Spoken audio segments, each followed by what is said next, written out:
Greetings, hi, the Warowl greets you, and welcome to How to Play Counter-Strike Global Offensive. This time, I'm going to be covering the AWP, a weapon so renowned that an entire player role, the AWPer, is defined by it. First, I'll go over what the AWP is, and then how to use it. The AWP is a feared and respected weapon in Counter-Strike. Its mere existence changes how players navigate the map. It is a situational weapon, meaning it's only used at certain times and places on the map. And although it's incredibly expensive and powerful, you will often see players drop it for an AK or an M4 if the situation changes. The AWP is Counter-Strike's sniper rifle. It has 2 zoom settings, is incredibly accurate at long range while not moving, and most importantly, it's a one-hit kill to the head, chest, arms, and body. That's head, shoulders, knees, and, well, not toes. It doesn't kill you there. It doesn't kill you in the legs. That's called legging an opponent. You shoot them in the legs and they survive with an AWP. Specialized players spend immeasurable amounts of time mastering the weapon to display incredible feats of skill, pinpoint accuracy, and death in one fast twitch. The AWP has 10 rounds in a magazine and a very low rate of fire. It's a bolt-action weapon, so the character has to manually load each round into the chamber. You normally will not find yourself reloading the weapon, since the situations you find yourself in will make it so that if you hit the enemy, they're dead, and if you miss the enemy, you're dead. It costs $4,750 and is available on both teams. It's incredibly expensive, the second most expensive weapon that's actually used in competitive. If you see one on the ground and the round is over, pick it up. Even if you're not going to use it, chances are there's an AWPer on your team that will greatly appreciate it and give you a weapon of their own. It is a team game after all. You win as a team, you lose as a team. Your own kill-death ratio, your money, means nothing. Sounds overpowered, right? Well, it has weaknesses that balance it out, being the cost, the rate of fire, the speed the player moves while holding it, having to right-click to scope the weapon, which takes time, and the fact that the scope obscures the target. At closer distances and in clutch situations, most players will prefer the AK-47 or an M4, since you can fire multiple rounds with it. Some players even prefer a pistol at the closer distances. So how do you use it? There are a number of different ways to fire the weapon. The first is ambushing your target. Scope in the weapon by right-clicking. Place the crosshair at the entrance where you think a player is going to appear. And now, we wait. This normally takes great patience, a quality that great AWPers must possess. Normally, you will only use the first scope distance, but if you're playing at a long-range position, you might double scope. When the enemy comes around the corner, simply press the left mouse button to smite them down. You may have to move the mouse with them if they jump around the corner or run out into the room.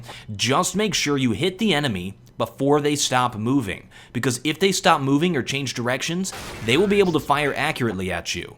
This is most useful in a defensive position at longer distances when the enemy can only come from one place. There's the situational aspect of the weapon. That situation surprisingly comes up a lot though. The next way to fire the AWP is to no-scope. You can figure out what this means pretty much by the name. It's firing the weapon without scoping in. Derp.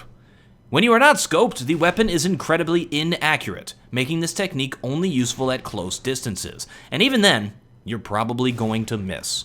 While normally it is kind of a trick shot, it can also be useful when forced into a confrontation. If a player charges you at close range and you don't have time to scope in or pull out your pistol, you may be forced to try and no-scope the enemy as a last-ditch effort of survival. Like a dog cornered and the bear coming at him and he goes, "Roar," and the bear gets scared off, you know what I mean.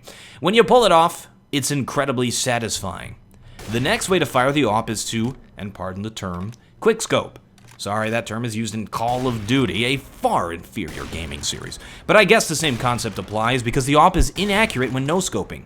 It doesn't make sense to draw a dot on your screen and just no-scope all day. Doesn't work in CSGO. You're gonna have to scope in to get frags.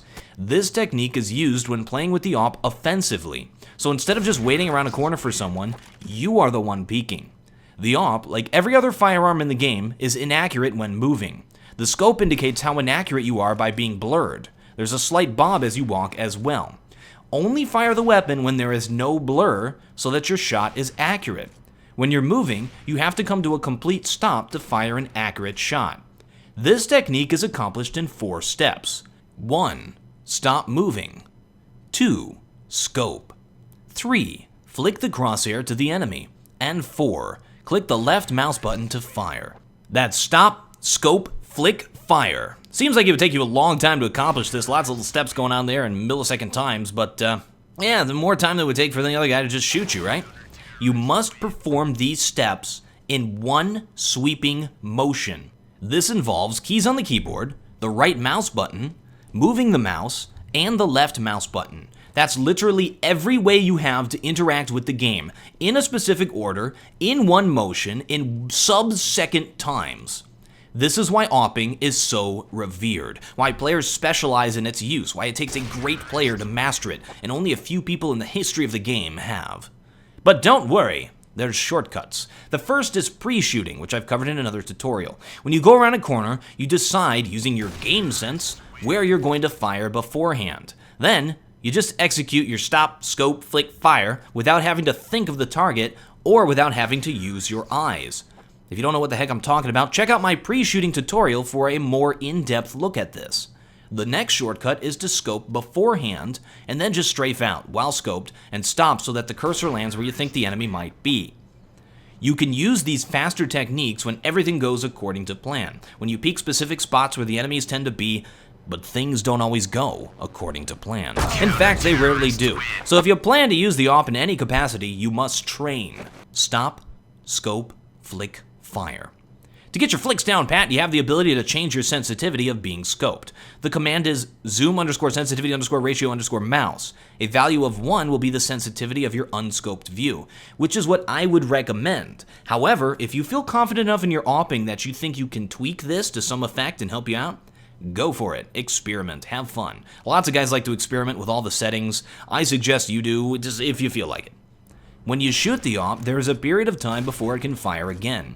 This period of time is critical to both using the op and countering it. You need to know when you'll be able to fire again or when the enemy will be able to fire again. So you need to develop an internal clock for this specific period of time. You should never be visible to your opponent when you can't fire. If you miss your shot, you'll need to strafe out of the line of fire or take evasive action. Take evasive action before you can fire again. When you are going up against an opper and they miss their first shot, you know the exact amount of time before they can fire again. This is critical for you to change positions, to get behind cover, push forward and take a new position, or my favorite, to just pre-shoot the spot where you know the opper is going to peek again at the exact time. Just time it right. The opper is going to pop out when they think they're going to be able to fire again, and you're going to boom headshot them as soon as they peek. Be careful. You can get accused of hacking very easily if you use this technique. And Overwatch is on 16 ticks, so be careful, kids, because you'll be reacting faster than human reaction time. Because the op isn't useful at close distances, it is prudent to purchase a useful pistol, such as the P250, the auto pistol, which is the CZ, or the 5.7, to use as a sidearm. That way, when you're forced to engage in close range or against multiple opponents, you can just use the pistol. To counter an op, it's best to know the positions where oppers tend to be, then to strategically use your nades to make their positions useless. Smoke grenades are a perfect way to prevent an opper from using a specific section of the map. However, be forewarned, a good opper will still be able to shoot where you probably are through the smoke. A flashbang is a perfect way to counter an opper, if you're able to make it go off before they can look away. If you're able to scare an opper off with a flashbang, they will most likely concede the position you are trying to take. Once you get an opper in a position where they are not at the advantage, it's a simple matter of shooting them in the face. Well, that's it for now on the op. I strongly suggest you take the techniques in this video and practice them in-game. Every player should know how to use the op and how to counter it. If you feel like you want to play the role of an opper, which is a very useful talent we have, you're going to have to put in a considerable amount of practice with the weapon. Thanks for watching, happy opping. I'm the Warowl, and I still have no closer.